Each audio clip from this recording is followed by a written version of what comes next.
고린도전서 4장은 계속해서 교회 내 분쟁에 대한 책망과 권면을 다루고 있는 1장에서 4장까지의 부분 가운데 마지막 장입니다. 먼저 1절에서 5절은 복음 사역자들에 대한 판단 금지 명령을 바울이 고린도 교회 성도들에게 하고 있음을 볼 수가 있습니다. 그리고 6절에서 13절은 사도들의 겸손의 모범에 대조되는 고린도 교인들의 교만에 대한 책망을 하고 있고, 그리고 14절에서 21절은 고린도 교회의 분쟁 종식을 위한 바울의 부성애적 권면에 대해서 기록하고 있습니다. 이제까지 1장에서 4장까지 고린도 교회의 6가지 문제 가운데 첫 번째 문제였던 교인 간의 편가르기 문제, 분열에 관한 문제, 이것에 대한 사도 바울의 책망과 권면, 이것이 오늘 4장으로 종식됩니다. 오늘 본문은 마지막 단락인데 여기서 바울은 먼저 복음 사역자들에 대해 판단하지 말 것을 촉구하고 있습니다. 그리고 교만으로 인해 사역자들을 비교하고 판단하고 있는 고린도 교인들을 책망합니다.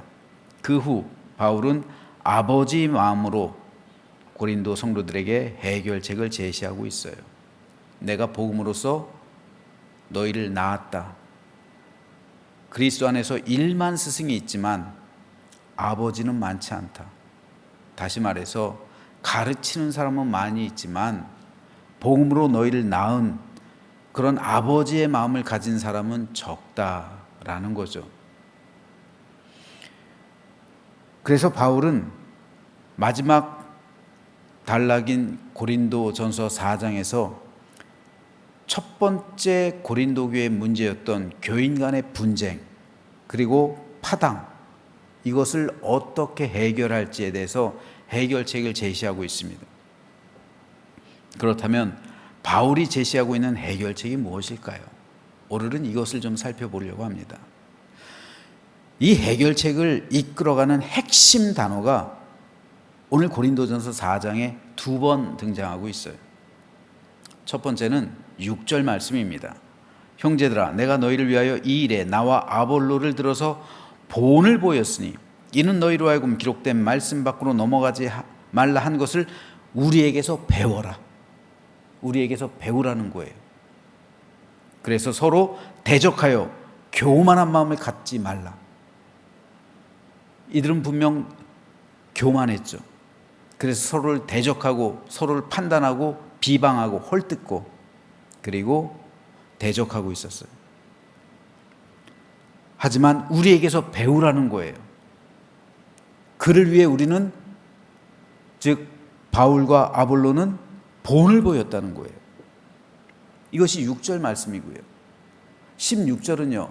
그러므로 내가 너에게 권하노니 너희는 나를 본받는 자가 되라. 다시 한번 본받는 자가 될 것을 바울은 촉구하고 있습니다. 즉 바울이 고린도 교회 성도들의 이 분열을 해결할 수 있는 길로 제시하고 있는 것은 바울을 본받는 거였어요. 그런데 6절과 16절에서 바울이 본받으라고 2번 강조하고 있는데 6절에서 사용하고 있는 본받으라는 단어와 16절에서 사용하고 있는 본받으라는 단어는 헬라어 원어로 볼 때 다른 단어예요. 똑같은 단어가 아니란 말입니다. 우리말로는 똑같잖아요, 본.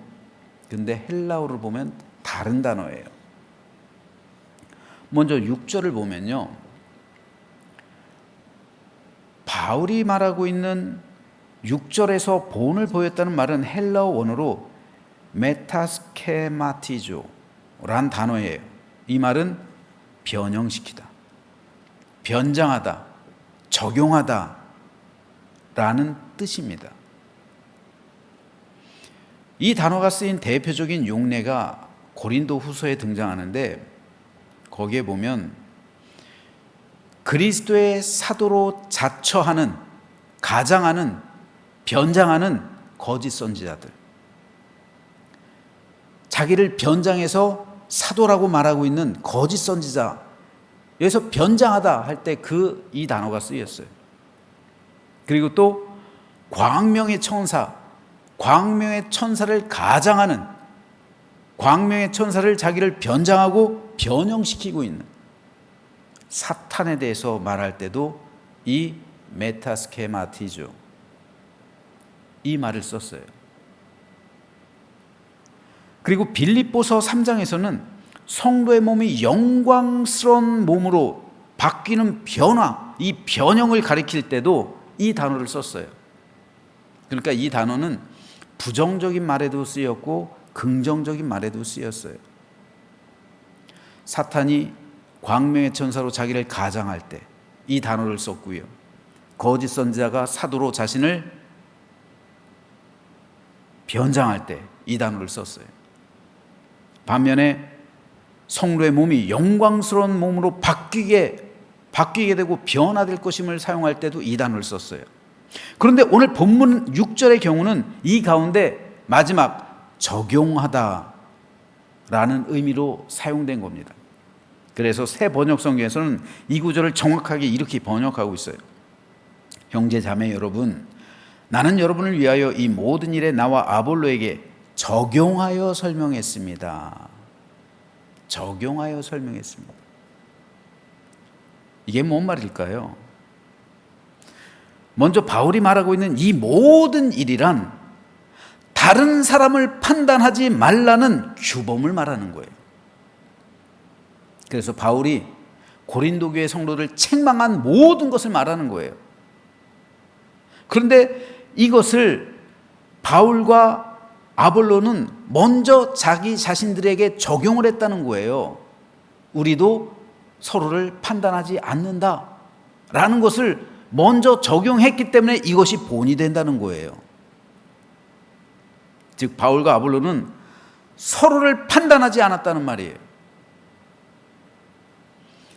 사실 바울파, 아볼로파 이렇게 교회가 분열되어 있다면 그 수장이 되는 사람들은 덩달아서 서로에 대한 경쟁 심리를 가지고 은근한 비난, 상대방에 대한 우월의식, 그리고 판단과 책망으로 상대방을 깎아내리기가 쉬워요.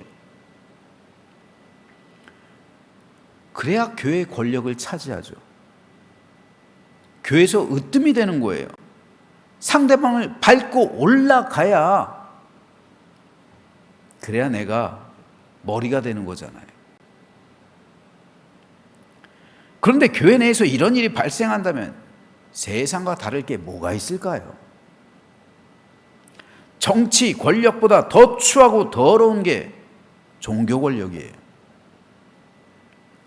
권력은 악마의 속성을 지녔다는 속설처럼 권력을 추구하는 곳에는 악마의 속성이 보여요. 온갖 더러움과 추잡함, 권모술수, 거짓말, 이런 것들이 판을 치는 세계가 권력의 세계란 말이에요. 정치는 그 권력 한복판에 있잖아요. 그래서 정치를 한다는 것은 사실 바르게 백성을 다스리는 것을 의미하는데 그렇지 않잖아요. 권력이 중심이 된 정치는 반드시 타락하는 거예요. 악마의 속성을 지니게 되는 거예요. 그런데 정치야 세속에 속해 있으니까 그렇다 치더라도 종교는 그래서는 안 되는 거잖아요. 하물며 교회는 그래서는 안 되잖아요. 그런데 비교하고 편가르기하고 대립하고 분열하는 순간 상대방을 이기는 게 목표가 되는 거예요. 권력이 중심이 돼버린단 말이에요. 그래서 교회가 무너지고 성도는 신음하는 겁니다. 그리고 그런 교회를 하나님의 영은 떠나시는 거예요. 제가 종종 말씀드리는 것처럼 하나님의 영이 떠난 교회에 남는 거는 두 가지예요. 뭐예요? 돈하고 권력이에요. 하나님의 영이 떠난 교회는 돈과 권력밖에 남아있지 않아요. 하나님의 영이 임해야 거룩해지는 거예요. 그런데 바울은 나는 여러분을 위하여 이 모든 일을 나와 아볼로에게 적용해서 설명했습니다. 먼저 적용을 했다는 말이에요. 즉 바울과 아볼로는 서로를 경쟁 상대로 여기지 않았다는 말이에요. 서로에 대해 견제하거나 서로를 비난하거나 낮추거나 책망하거나 깎아내리지 않았다는 말이에요. 내가 그보다 더 낫다고 은근히 과시하지도 않았다는 말이에요. 오히려 바울과 아볼로는 서로를 존중하고 배려하고 이해하고 협력하고 동역했다는 거예요. 이게 바울이 말하고 있는 적용하여, 우리에게 적용하여 설명했습니다 라는 의미예요. 즉 바울은 나와 아볼로가 동역의 관계가 되고 주 안에서 한 몸이 되고 하나가 된 것처럼 여러분도 그렇게 서로 동역하며 한 몸 이루고 그리스도 안에서 하나가 되라고 촉구하는 겁니다. 이것이 오늘 본문 6절에서 바울이 제시하고 있는 고린도 교회 분열에 대한 첫 번째 해결책이었어요. 이것은 오늘 우리에게도 중요합니다. 우리는 서로 동역하는 관계가 돼야 돼요. 목사와 성도는 동역해야 합니다. 성도와 성도는 협력해야 돼요. 우리는 주님 안에서 한 몸을 이룬 지체요, 천국 공동체가 되기 때문입니다. 그러므로 서로를 비난하거나 책망하거나 판단하거나 헐뜯거나 낮추어 보는 것은 절대로 우리 주님 뜻이 아닙니다.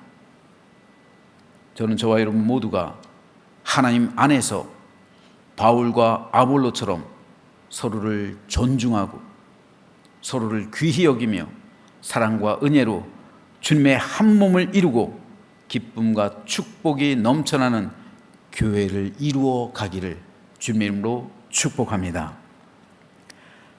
두 번째로 바울이 제시하고 있는 고린도 교회 분열에 대한 해결책은 너희는 나를 본받는 자가 되라 는 이 말씀이었습니다. 여기서 바울이 말하고 있는 나를 본받으라는 말은 6절에서 살펴봤던 본을 보였다라는 말과는 다른 단어를 사용하고 있습니다. 여기서 바울이 사용하고 있는 본받으라라는 말은 헬라어 원어로 미메타이예요.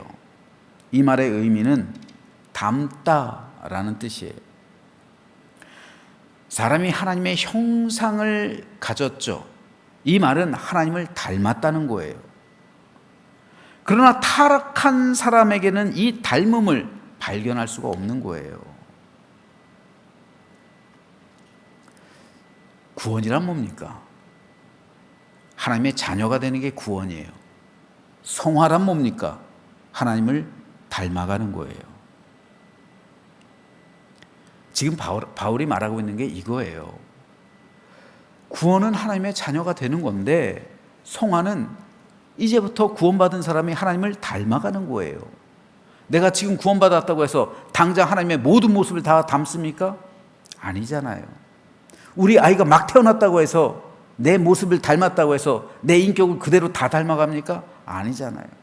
자라가면서 엄마 아빠의 성품, 인격, 삶을 닮아가는 거예요. 그래서 부모가 하는 행동대로 자녀들이 따라하는 것, 이게 닮는 거잖아요. 그러므로 바울이 너희는 나를 닮는 자가 되라 라는 이 말은 바울 역시 성화의 과정을 겪고 있는데 너희도 나와 같이 성화의 과정을 겪으라는 거예요. 내가 성화에 동참하는 것처럼 너희도 나의 이 성화에 동참하라는 겁니다. 바울이 완전해서가 아니에요. 내가 성화의 삶을 살아가고 표대를 향하여 달려가는 것처럼 너희들도 성화의 삶을 나와 함께 동참하고 그 삶으로 표대를 향하여 함께 나아가자는 말이에요. 이게 닮으라는 의미입니다. 본받으라는 의미예요. 지금 바울은 전혀 생각지도 못한 싸움을 하고 있는 거예요. 그 싸움을 하고 있는 게 아니라 싸움에 휘말리고 있는 거예요. 그 가운데 심한 스트레스와 상처, 고통과 눈물을 흘리면서 바울은 고린도 교회 때문에 고민하고 기도했어요. 하지만 바울은 그 모든 번민과 갈등과 고통과 스트레스 속에서도 모든 것을 견뎌냈어요. 참아냈어요. 그들을 원망하지 않았습니다. 그리고 아버지의 마음으로 끝까지 그들을 붙들었어요. 포기하지 않았단 말이에요. 그래서 고린도 전서의 중심장이라 할 수 있는 사랑장이라 불리는 13장이 나오는 거예요. 이건 바울의 이 마음을 대변한 거고요.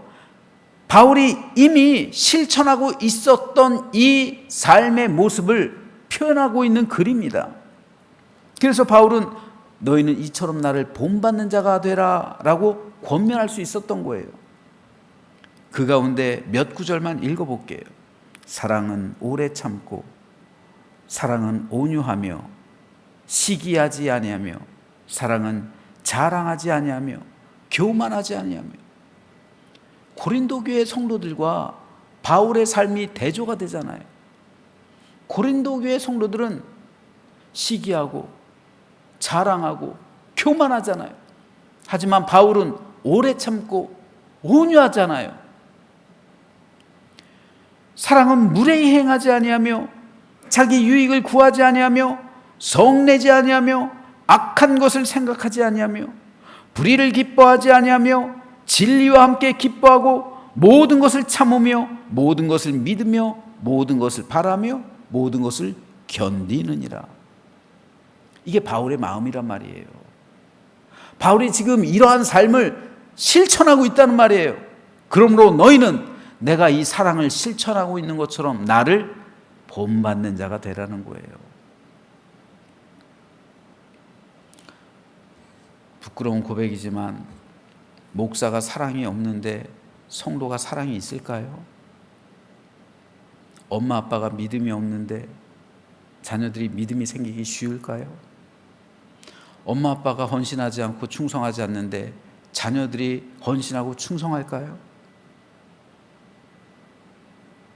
오늘날 교회 문제는 말씀의 부재이지 않아요. 유튜브와 방송을 통해서 말씀은 넘쳐납니다. 문제는 말씀대로 살아가는 사람을 발견하기 어려운 데 있는 거예요. 예수님께서 책망한 바리새인들처럼 너희는 말은 잘하는데 너희들이 말한 대로 생활하진 않아. 목사한테 적용하면요, 설교는 잘하는데 설교대로 실천하진 않아. 성도는요, 교회에서 말은 잘하는데 자기가 말한 대로 행동하지는 않아. 이거예요. 오늘날 한국 교회 위기는 여기서 비롯되는 거예요. 말과 행동 따로, 표리 부동, 이겁니다. 겉과 속이 다르다는 거예요. 말과 행동이 다르다는 거예요. 믿음과 실천이 다르다는 거예요. 즉 믿음의 본을 바울처럼 보여주는 사람, 실천해 내는 사람이 적다는 말입니다. 그러므로 바울이 고린도 교회 이 분열의 문제를, 이 갈등의 문제를 해결하기 위해서 제시하고 있는 너희는 나를 본받는 자가 되라 라는 이 말은 오늘 저와 여러분의 심령을 울리고 깨우는 메시지가 되어야만 합니다. 내가 만일 내 자녀들 앞에서 얘들아 너희는 나를 본받는 자가 되라 라고 말할 수 없다면 우리 믿음은 어쩌면 위선된 것일 수 있어요. 내가 만일 내 가족과 교회 성도들에게 여러분은 나를 본받는 사람이 되십시오 라고 말할 수 없다면 우리 믿음은 어제 살펴본 대로 나무와 풀과 지푸라기로 내 믿음의 집을 세우고 있는 것일 수도 있습니다. 그러므로 우리 모두 이제부터 하나님을 닮아가는 성화의 삶, 내가 이 성화의 삶을 살아가고 있습니다. 내가 여러분을 이렇게 사랑하고 있습니다. 그러므로 여러분은 나를 본받는 자가 되십시오 라고 말한 바울의 이 해결책, 자신의 삶을 들어서 모든 교회의 갈등을 끊어버리고 해결책을 제시하는 바울, 이 바울의 모습이 오늘 저와 여러분의 모습이 되기를 주님의 이름으로 축복합니다. 세월이 흐르고 시간이 지날수록 우리 육신은 늙어가요. 하지만 우리 영은 놀랍게도 더 새로워지는 거예요. 독수리같이 더 새롭게 되는 거예요. 영혼은 그래요. 영혼은, 우리 영성은 그렇단 말이에요.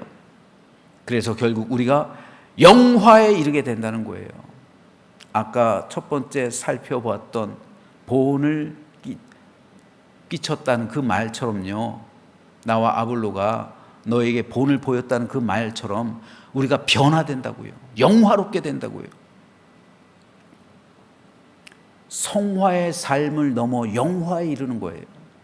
그러므로 우리 믿음의 선한 영향력을 후대에 남기고 우리 교회를 새롭게 하고 우리 가정이 주 안에서 행복이 넘쳐나며 기쁨과 감사와 충만한 은혜 가운데 평생을 살아가는 우리 모두가 되시기를 주님의 이름으로 축원합니다.